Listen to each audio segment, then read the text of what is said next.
For today is Christopher Connor. Christopher is president and CEO of the American Association of Port Authorities, where he directs public policy initiatives and convenes industry leaders together to develop sustainable and valuable economic opportunities. In addition, he liaisons with various government agencies, including the Department of Transportation, Department of Defense. Prior to taking this current role, Chris was president and CEO, and I know I'm going to mispronounce this, so I do apologize. Linnaeus Wilhelmsen Logistics. I got the last word correct, I think. So with this, I'll turn this over to Chris. Thank you.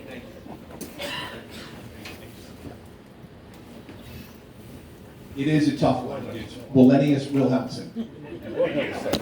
One of the toughest jobs to recruit for in the company was the receptionist who answered the phone. We had to say that. So thank you, Frank, and thanks to your organization for standing up this event. And I did not realize till I got here that it was the inaugural event. So I'm pleased to be a part of it. Sarah Fuentes, Fair Kim, thanks for reaching out for me and asking me to be a part of this today. I think, Commissioner Benson, I'm glad to see you're still here, sir. I think he connected the dots pretty well in his conversation earlier today about the relationship between economic security and national security. But let me just say a few things. Without losing sight of the importance of the post-9/11 creation of CTPAT and the eventual establishment of the Port Security Grant Program, as well as the ever-present cybersecurity threats that ports face. Today's national security threats include really a wide range of matters. Commissioner Benzel touched on some of them. But for example, the challenges of sourcing and distributing critical equipment and protective gear to help fight off a pandemic. The risk of offshore sourcing of raw materials and other critical ingredients needed for the manufacture of vaccines and other potentially life-saving drugs. The sourcing of semiconductors that are used in the manufacture of cars, computers, home appliances, you name it. Food insecurity, big issue. And finally, in the context of the ongoing war in Ukraine, the ability to protect our energy supply chain, allowing the U.S. to provide our allies with energy products. So the complexities are staggering, and that is why I'm delighted to have a great panel to talk through some of these issues today. I'm just going to name the panel, and then I'm going to ask each one of them to just give a brief bio of who they are and why they're part of this conversation today. But we have Beth Ann Rooney, the Port Director from the New York, New Jersey Port Authority. Captain Zeta Merchant, the Captain of the Port for the United States Coast Guard. And Mr. Ed Fox, the Assistant Director for Customs and Border Patrol, also for the Port of New York and New Jersey. So why don't we go from the far side? And Captain Merchant, this is only to introduce yourself. It's not the first question. All right, no. One great thing about this panel is that we all know each other and work very closely. So we were joking backstage about who goes first. So in introducing myself, I think I really know almost everyone in this room. But Captain Zeta Merchant, I'm the commander of Coast Guard operations here in New York and New Jersey. And as mentioned, I also oversee operations up through Albany to Troy. And I can gladly say, because the Commandant said it, I have the best job in the Coast Guard because she had it. And she reminisces all the time about her job here as captain of the port. And I know someone else on the previous panel said that they had a hard position because they were after lunch. So not only are we after lunch, but I'm after my boss, and I'm after my boss's boss. So I think I have the hardest piece on this panel. But one thing about my job that I would like to highlight just in regards to this panel, and I know the other panelists will highlight this. So not only overseeing Coast Guard operations in one of the busiest and economically important ports in the nation, but that port also consists of the largest number of people being moved by water, over 60 million people a year, the #1 petroleum port as far as movements on water, refined petroleum products on water. But now I can also claim the #1 with the movement of containerized cargo as of the numbers in August, and that is on top of 38% of the nation's maritime critical infrastructure and being the #1 terrorist target in a city like New York. So with that, it is an all-encompassing job, but the great thing about it is that I have people like to my right that help me to do it. So with that, I'll kick it over to Beth Ann. Well, thank you, Captain Merchant. I was hoping that we were going to go this way so that I could actually say that I was Captain Merchant, but really, mess people up. But I am Beth Rooney. I am the Port Director for the Port Authority of New York and New Jersey. I've grown up within the Port Authority after spending a couple of years as a port captain, steamship agent person. I am a New York Maritime graduate. There's a whole bunch of people here today that have been calling it Sunny and SUNY. Let's just stop that. So, I think that I actually have the best job in the Port of New York and New Jersey. And I have had, the pleasure, again, as growing up within the port through a number of different jobs. But, it's the collaboration, coordination among the partners in the Port of New York and New Jersey that I think allows us to not only excel when it comes to moving the vast numbers of cargo and people that Captain Merchant was talking about, but in the context of today's discussion, securing all of those facilities and vessels and the cargo that moves through those facilities. Pleasure or not pleasure, day after 9/11, returned to our port offices in Newark, got a hug and a kiss from the then director of the port, which was the retired Coast Guard Admiral Rick Larrabee. Beth, thank God you're okay, you're in charge of security. So I spent the next 15 years being at the very early stages of writing what became the Maritime Transportation Security Act within the United States, and working with Ed and his colleagues in Washington in the development of things like CTPAT and the Container Security Initiative and so many other programs. So I think it's fitting to be here today in my new position, talking about the topics that I held so close and dear to my heart for so many years. So look forward to a robust conversation. Thank you. My name is Ed Fox. I'm the Assistant Port Director for Trade Operations in the Port of New York, New York. I am reluctant to admit that I've been here for 37 years. Most of that time here in the Port of New York, I made my bones in the maritime environment with 1 foot on a Jacob's ladder and 1 foot desperately searching for the launch that was now 10 feet below me. In the ensuing years, I've really been in charge of absolutely everything in the port at some point or another. Last year, I was lucky enough to be put back in charge of the maritime operation. And I got to tell you, until my wife can convince me to retire and move to Florida, this is where I intend to stay. This is really what I love. And the reason I love it is because it's so critically important. This is something that touches every aspect of our society. I'm in charge of radiation detection, radiation portal detection. I'm in charge of marine domain awareness. I'm also in charge of all commercial examinations and importations. We process $250 billion worth of commercial goods in this port. So little kids looking for their Christmas presents in Iowa are impacted by what we do here. So it's critically important. It's always interesting, and I have the best partners in the world to work with. So I'm very happy to be here. Thank you. Now you can hold on to that. Okay, so I've got some questions teed up here. I'm going to try to move through them quickly, hopefully to get to some audience questions at the end if we have time. Beth, we'll start in the middle. We've made significant progress over the last year in clearing the backlog at ports, but with cargo volumes still rising, congestion is still obviously a daily concern for ports. Clearly, this brings operational challenges, but it also brings security challenges as well. More containers dwelling on the docks for longer periods of times, more trucks entering and exiting the port. The value of autos has increased significantly.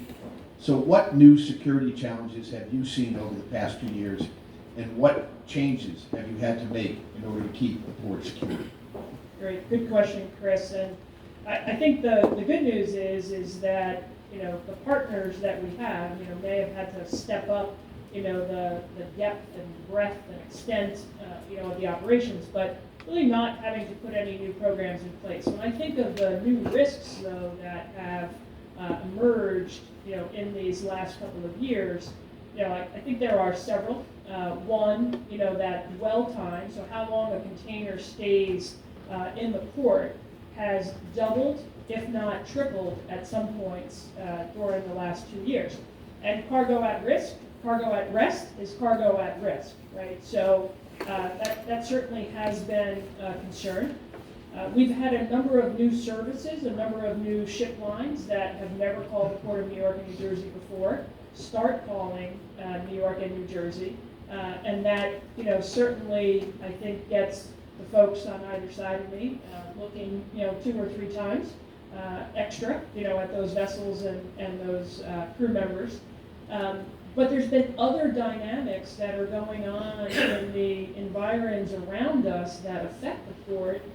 So, for example, just in the New York, New Jersey region alone, there's been a lot of discussion about things like car theft. Well, where do those cars go, after they're, stolen out of your driveway? Many of them are coming to the port, and then Ed and his colleagues are hopefully, interdicting them. So, I would say the last thing, love Commissioner Bensel, but the whole context of more data, more information sharing, thankfully haven't exposed any new problems yet, but something that we need to be mindful of as we think in terms of more cargo, more data sharing, more transparency, and the vulnerability that comes with that data potentially being exposed. Thank you. Captain Merchant, this one's for you. Cyber attacks are making headlines more often. Incidents like the Colonial Pipeline attack and the attack at the port of Durban, South Africa last summer have reinforced that critical infrastructure like ports are potentially juicy targets for bad actors.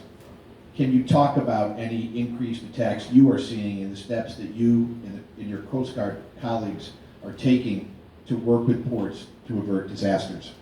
All right, that can be a full speech in itself, but just to highlight a couple things. Cybersecurity, maritime cybersecurity specifically, is easily one of my strategic priorities that we work towards every day.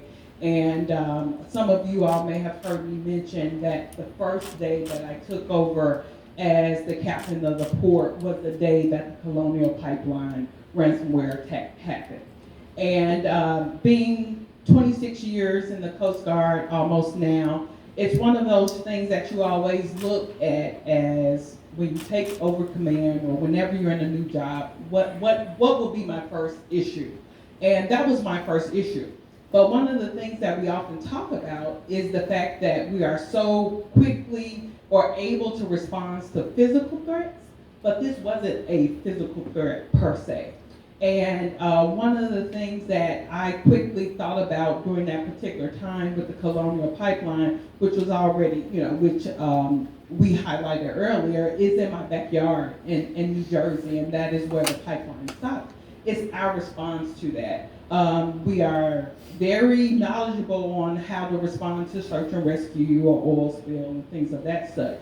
But how best can I respond to this cyber incident? And a lot of that had to deal with some of my other partners. And one of the things that is quickly, and you can look at in different places, is that cyber threats, and specifically maritime cyber threats, are on the rise. Back in 2020, there was a documentation through Atlantic Council that it was over 400% of maritime cyber threats had increased. The Coast Guard Cyber Command recently released a report that talks about there was a 68% increase over the last year in cyber reporting because people are now being more aware.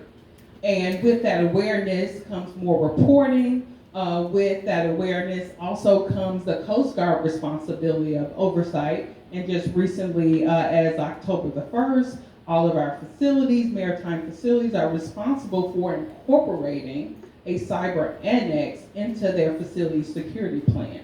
And I'm happy to report in the New York, New Jersey area and in my area of Captain Port, those numbers are high as far as that responsiveness. Is because of one of the things I think is very key is the communications that we have with our partners and the maritime industry in which we oversee. There is a lot of things that the Coast Guard is bringing to bear. One thing that I would like to highlight, because our partners in this area has really taken advantage of it, is our cyber protection team, where they come out and do assess and hunt missions. And that alone is a resource that industry has. And even when I talk about it with my area maritime security committee, is that the CPT is free. This is something for you to use to understand the threats and vulnerabilities of your IT systems when it comes to maritime transportation. So that is just one way we are doing it as far as a regulatory agency, and some of the regulations that we have coming out with requirements of incorporating cybersecurity annex into the facility security plan. But the other part is also that service when it comes to cyber protection teams. This is something that can be used, as well as our maritime, the Maritime Cybersecurity Readiness Branch, which is a branch that puts together all the information, not only nationally, but around the world, helping inform our maritime industry. And those are two resources that I hope our maritime industry use to help harden their systems. Thank you. Ed, what changes, including changes to infrastructure, do CBP see as being the most impactful to their operation in the near future? They won't give you the mic. Captain's going to answer that question for me. I mean, changes that we've seen that we're promulgating that are most impactful to us.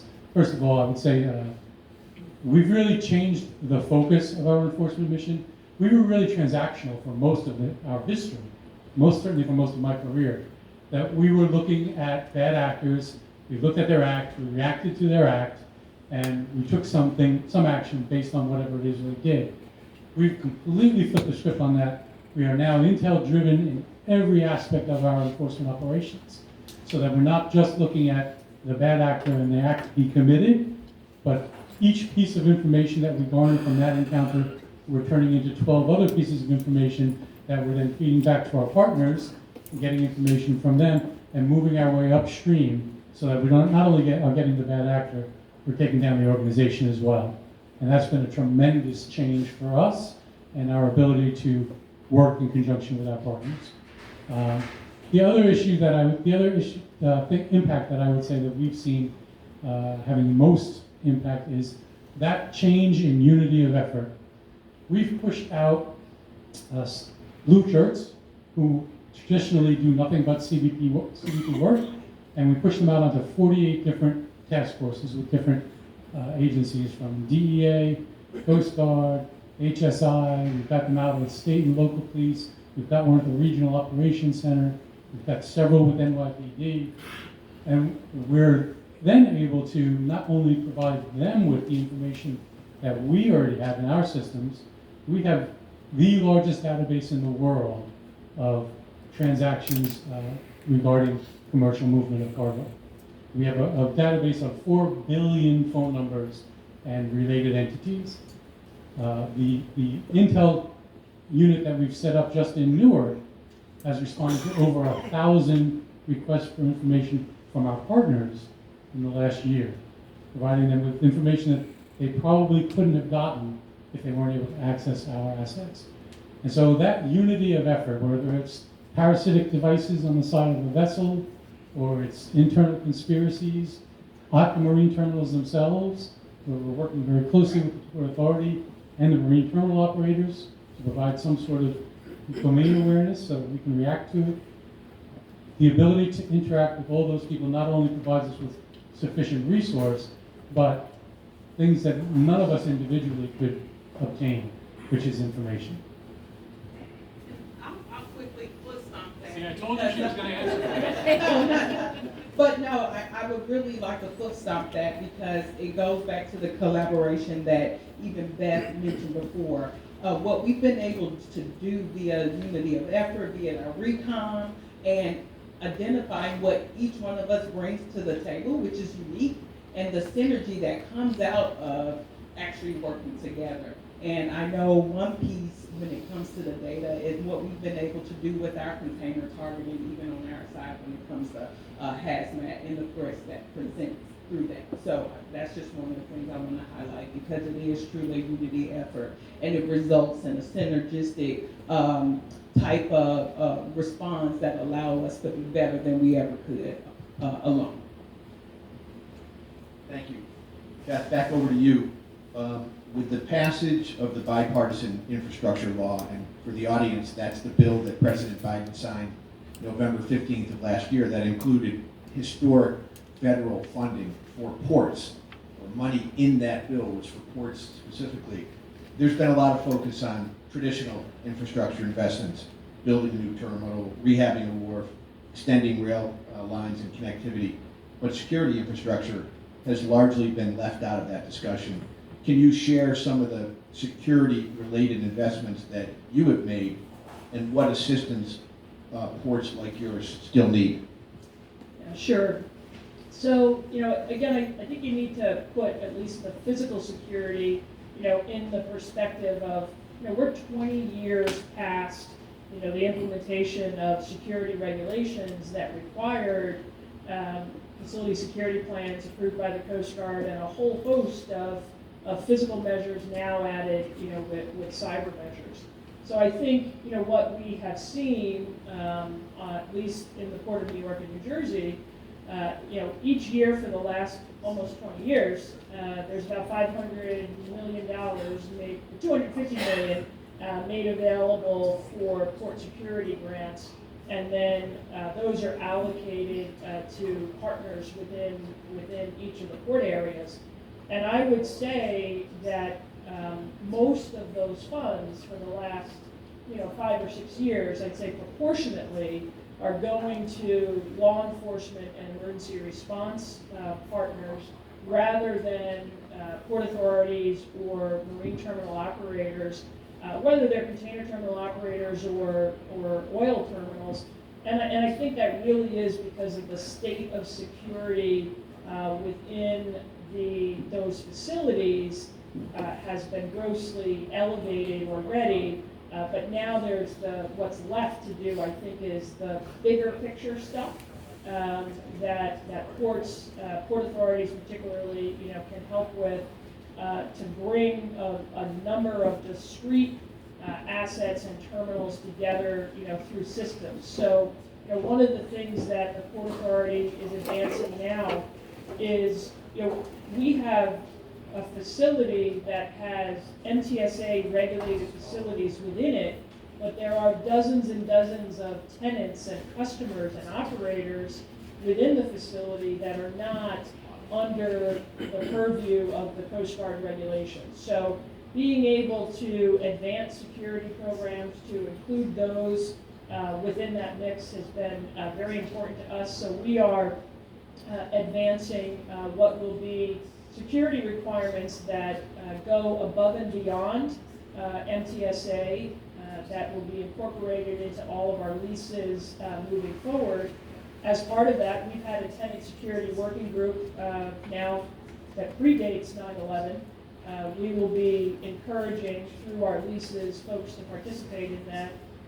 We're now participating in a cyber reporting framework that the Port Authority funds, and we have provided availability and access to that cyber information sharing resource to our major tenants as well as to our major partners. So again, it's continued investment.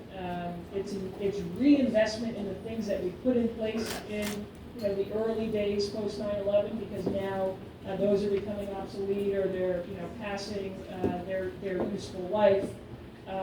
I would say is where most of the investment is still needed, but I can't underestimate the value of the area maritime security committees and what they do in order to select the grant applications for funding, because it really needs to be a holistic, port-wide effort and not whoever writes the best fairy tale.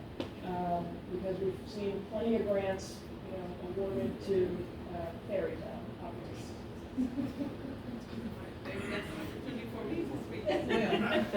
But yeah, to Beth's point, specifically when it comes to the Area Maritime Security Committee, and I know that was also one of the committees that Beth was on a while ago, but the key with that is having a balance across the board. And when it comes to port security grant funding, historically and continue to this day, that New York, New Jersey, our port area gets 25% of that port security grant funding annually, which is something that we're proud of because we understand some of the things that I mentioned before, being number one in so many, including being a terrorist target. So that is understood. But what I, as the captain of port, and specifically the Area Maritime Security Coordinator, tries to do is balance that committee out. I think Joe Farley is still here. He works for Mar Terminal, so he's a chairman, co-chairman with a representative from NYPD. And what they are able to do together is second to none, having won the Area Maritime Security Award of the Year 3 times over. And it's getting the right people in the room to have the discussion. So it's not about when they review the port security grant IJs that it's about the best fairy tale. It's about what we need in our port, what is not only going to help that particular, be it that particular facility, but what's going to help the region and keep us overall safe and secure. And so that's one reason I'm extremely proud of the people who serve on our Area Maritime Security Committee, because they help make our job easier.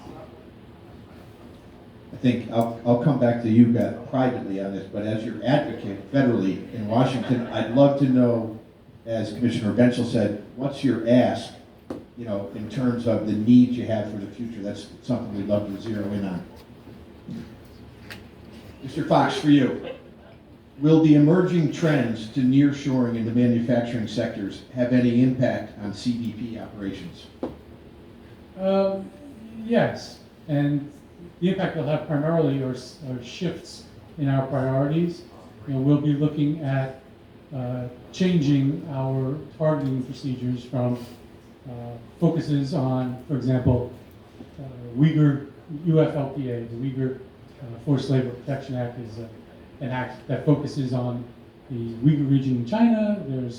There are significant allegations of slave labor being utilized there. We allocate a good deal of resource to ensuring that goods that are coming into the United States are not products of forced labor. Well, if we're shifting to near sourcing, and that sourcing is in South Central America, our targeting procedures will shift from our concerns about those forced labor implications to probably more narcotic type implications, implications about whether or not there are corruption issues, because we've seen a good deal of corruption in our Central American issues. One of the advantages we would have is that we already have an ongoing relationship with those areas, so we would really be able to leverage information that we already have. We certainly would be able to leverage information that our partners have.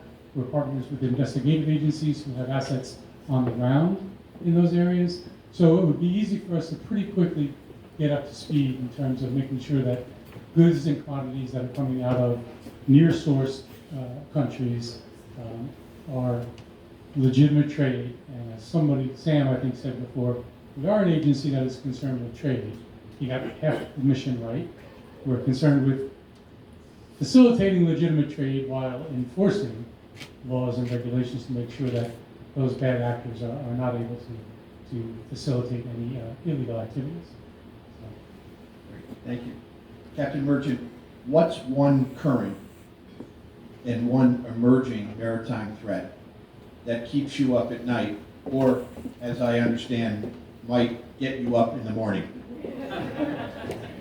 Well, for me, and it goes to the theme of this conference, from a national security standpoint, and I always talk about being here in New York, and I'm, of course, preaching to the choir in this room, but there's a huge disconnect between the people living and working outside of the maritime environment in New York City and even in New Jersey to what is going on around them. Everything that I mentioned a little bit earlier in regards to being number one in the movement of people, despite the number of people we move on the water, there's still this disconnect to the true impact of what it is that we do every day in the maritime community.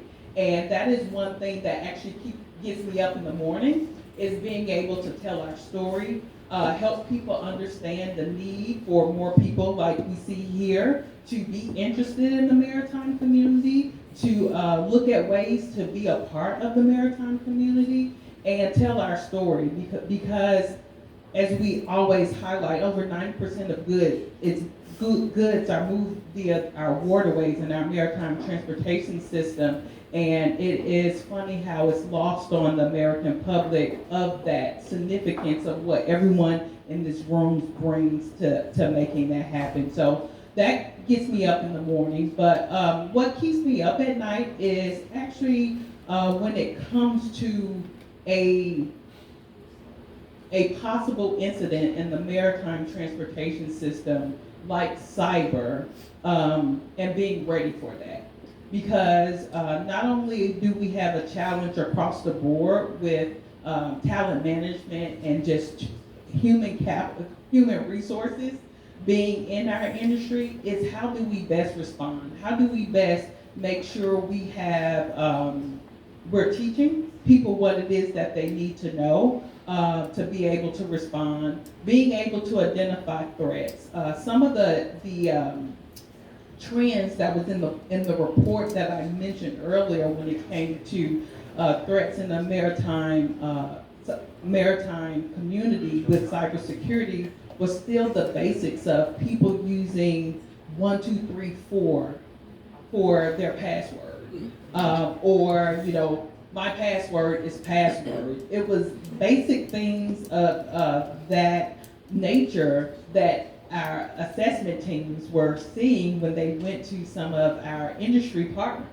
And so how best can we continue to educate our maritime community on hardening their systems when it comes to a non-physical threat? That is easily one of the things that keeps me up.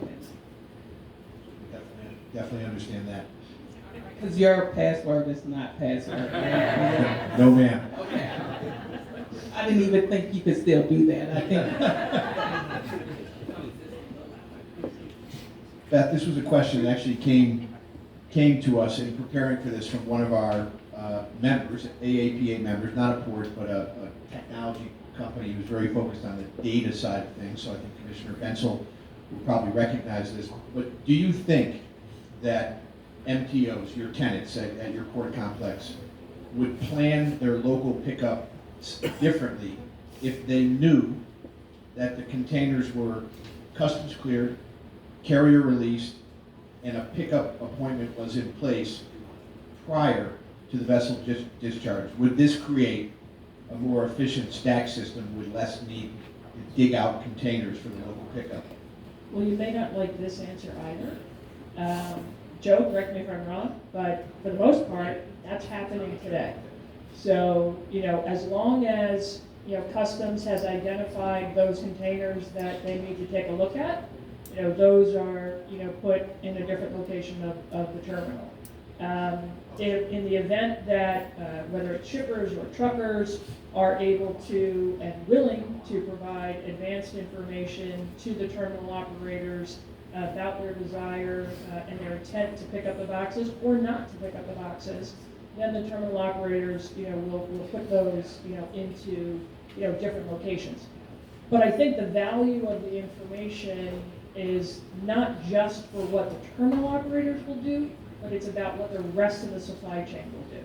So when you look at what has happened, in the ports around the United States, and it's the major ports around the United States, when it comes to cargo volume and cargo increases, you're talking about a 25 to 30% increase in cargo that most of the gateway ports in the United States have experienced since before the pandemic.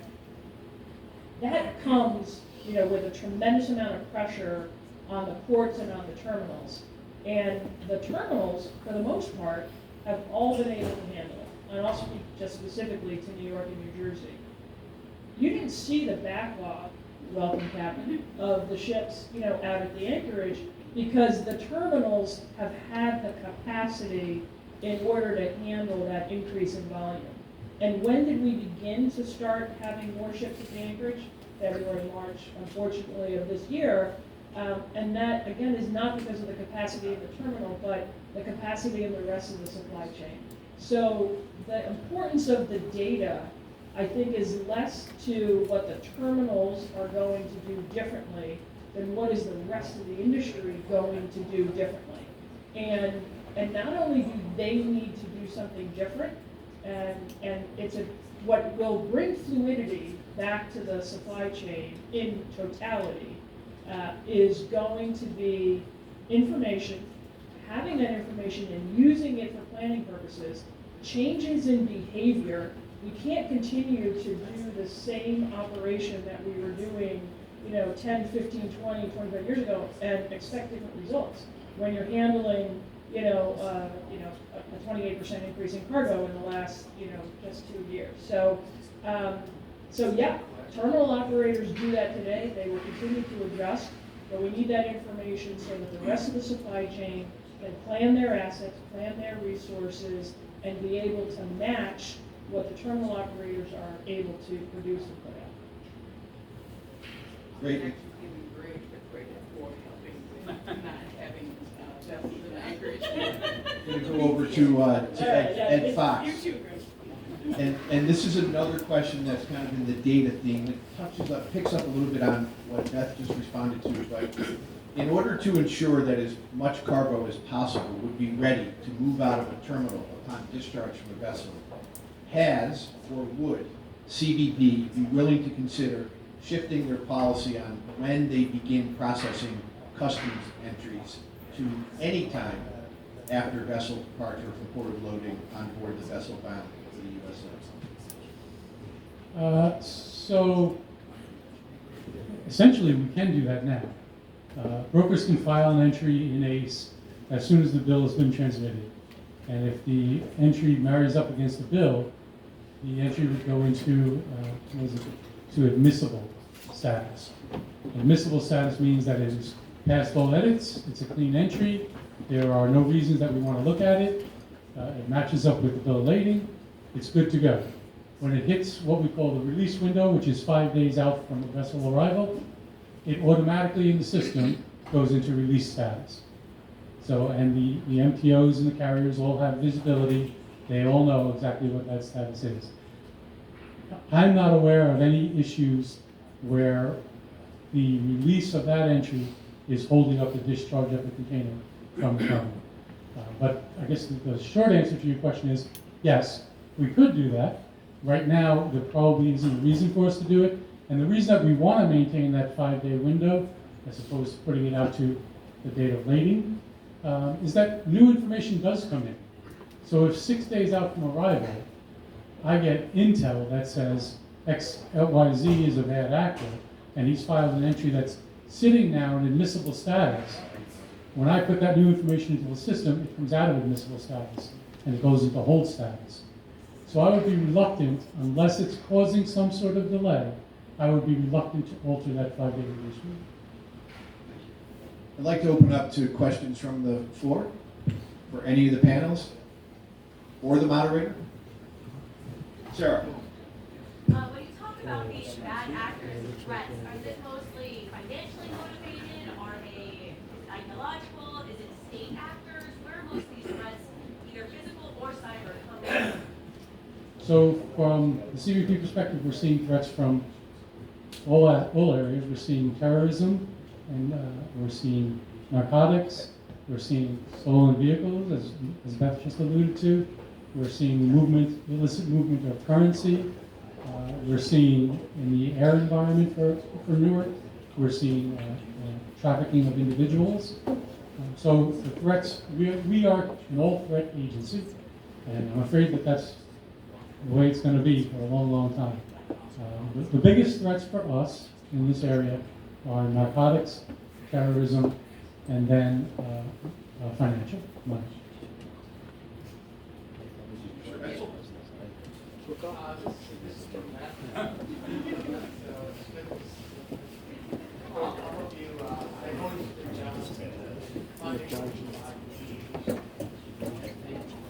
Coming back to the good side, respect you more as a person. But we really haven't gotten the money. I spoke today, I talked about the CARES Act.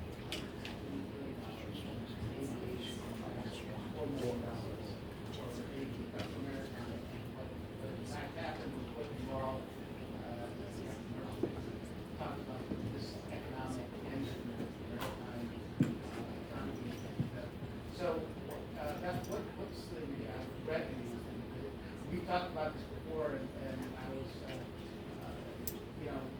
who makes money now? That's a loaded question. The ocean carriers? Look, I mean, the ocean carriers, the maritime industry has traditionally been a low margin business, right? And there's good years and there's bad years, and there's a lot of volatility, within, the money that can be made within the maritime industry. Certainly on the container side, in, the most recent, time, the ocean carriers, are making money. I'll tell you, there's a perception that the terminal operators are making money hand over fist.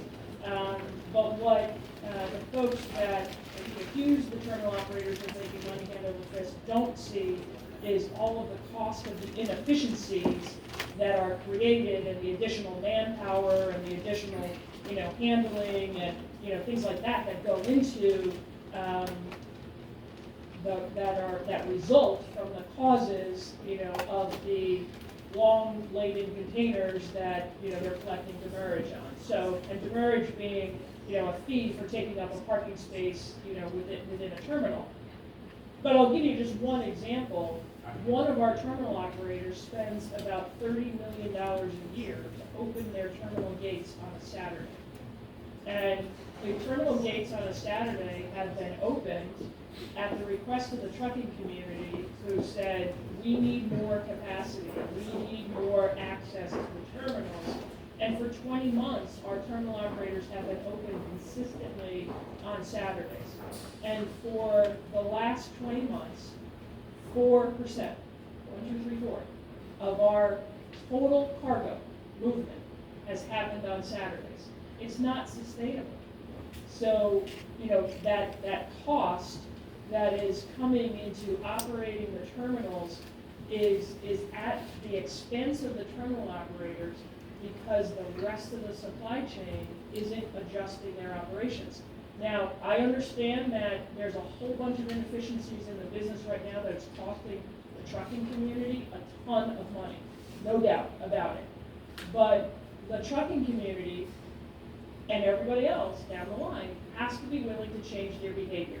So when I talk to the trucking community about, hey, listen, you guys asked for the gates to be open on Saturdays and there's nobody there. What are you going to do about it? Well, my drivers don't want to work on Saturdays.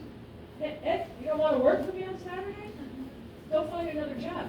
Gina, would you like to work for me on Saturday? Okay, right? Like, you have to be willing to make the change. And what we're hearing from the trucking community, nobody wants to do it, sorry, you know, I can't have it. But look at the increase in cargo that we're all handling.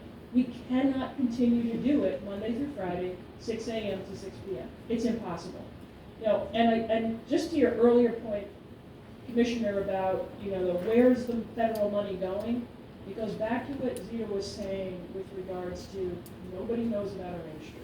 So the job for Chris in Washington really is to promote the industry, because we're not getting the money that other industries are getting because it's still not known. As much as toilet paper was, you know, in the news every day in the beginning of the pandemic, and people were worrying, is where's my toilet paper going to come from? It has a half-life, and it's gone, and nobody cares about the American industry anymore, right? Maybe they will in a couple of weeks when the kid in Iowa can't get his Christmas present, but for the most part, it's out of their consciousness. So we need to get it into their consciousness if we want to get as much money as aviation. Thanks, folks. I can see that Frank wants to move on here. Let's have a warm round of applause for our panelists. Thank you very much.